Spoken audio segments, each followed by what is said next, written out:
Yes, my name is Joel Dejean, and I'm running as an independent for the new congressional district, the 38th district, which includes the energy corridor. And I'm an electrical engineer who worked on infrared detection and targeting systems for a large defense company in Dallas.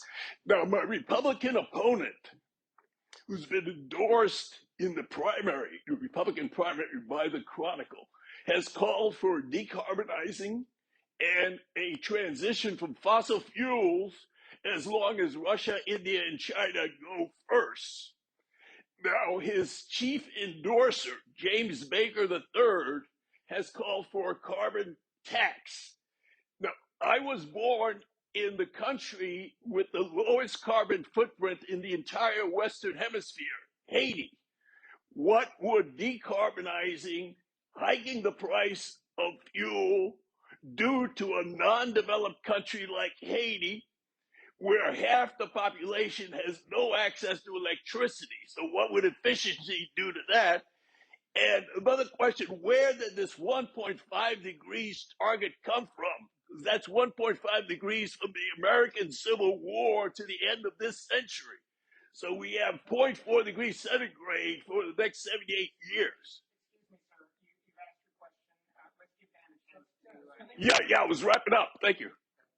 I think there's often the whataboutism that slows down U.S. climate policy is that is often saying, well, I would do it, I would want to clean up, I would want to decarbonize, but what about China's emissions? What about India?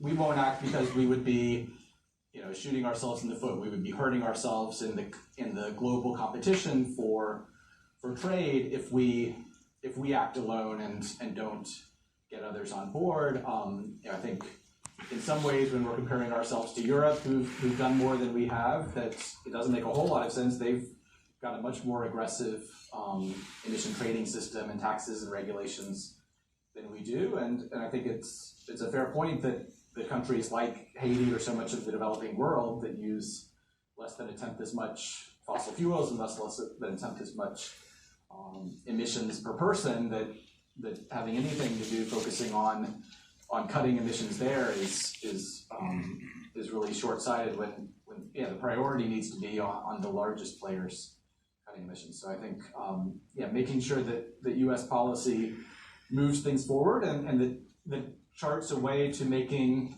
clean energy cheap and abundant, charts a way to Haiti and so many of the countries of the world where there is such energy poverty, where there is such lack of access to energy, that we need to not just deny them coal or deny them the way we've done it, but help them leap the way that African countries have leapt and never really had much in the way of landlines and are going straight to cell phones. How do we get that leap to happen where instead of just forcing people to stay in poverty, that we develop the technologies here, we have the international funding and international development of other things that allow there to be a more prosperous and cleaner future around the world. Yes. Hi, I'm Joe Jennings. How are you guys doing? So you talked about the Montreal protocols and the Rio protocols. Of course, most recently we had the Glasgow COP26, which was probably the biggest climate bonanza ever, climate finance and so forth. But at the end of it all, there was a lot of weeping and wailing and gnashing of teeth because the full net zero carbon agenda did not get locked in.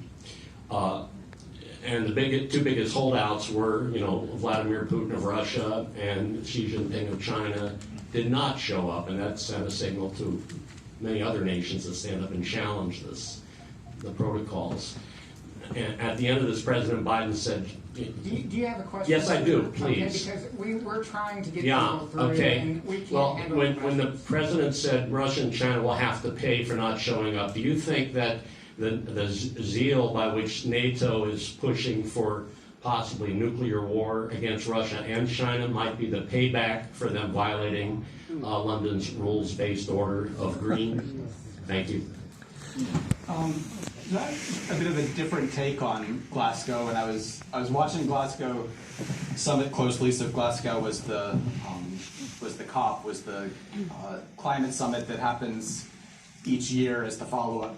You know, we had Rio, and then there was Kyoto, Paris, but there's actually one each year, and Glasgow, I'm sure, won't go down as being as famous or as legendary as those. But what struck me the most, and what I bring up most from what happened in Glasgow, and was actually just teaching this last week in class, is that for all that didn't happen, for all that wasn't achieved, we actually in the run up to Glasgow last year, and I was looking because the book had been written and wasn't able to come out in time for that, is that there wasn't a lot in the way of concrete action, but the pledges finally got to where we needed to be. So when the Paris Agreement was signed, the world said that we would head towards net zero. The world said that we would hold warming well below 2 degrees Celsius and aim for 1.5 degrees, but it was this diplomacy by peer pressure, and when you added up what each of the countries had put forward, they didn't add up.